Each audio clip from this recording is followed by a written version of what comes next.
Find the second order derivative for the function sine of log x.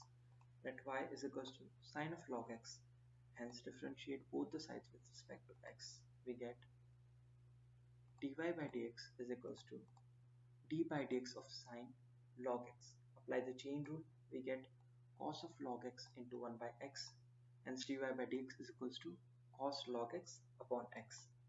Again differentiating dy by dx with respect to x, we get d2y by dx square.